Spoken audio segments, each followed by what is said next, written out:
అంగారక గ్రహానికి అధిష్టాన దేవత సుబ్రహ్మణ్యేశ్వర స్వామి. కావున శ్రీ సుబ్రహ్మణ్యేశ్వర స్వామి పూజ చేయాలి. అంగారకుని వలన బాధలు కలుగుతున్న టైంలో చేతికి పగడం ధరించకూడదు.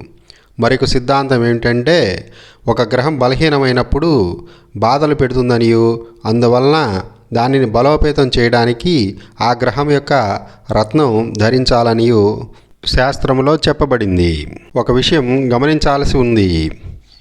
ఒక గ్రహం తానుండే స్థితిని బట్టి మంచి చెడులను ప్రసాదిస్తుంది.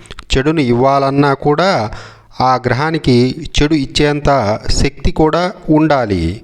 అప్పుడే ఆ గ్రహం చెడు చేయగలుగుతుంది. కుజుని వలన బాధలు కలుగుతున్నప్పుడు పగడాన్ని ధరిస్తే మరికొందిగా ఆ బాధలను పెంచమని అడిగినట్లు అవుతుంది. కాబట్టి కుజగ్రహం బాగున్నప్పుడు మాత్రమే లేదా బలహీనంగా ఉన్నప్పుడు మాత్రమే పగడాన్ని ధరించాలి. పూర్తిగా వ్యతిరేక ఫలితాలు ఇస్తున్నప్పుడు మాత్రం పగడాన్ని ధరించకూడదని గమనించుకోవాలి.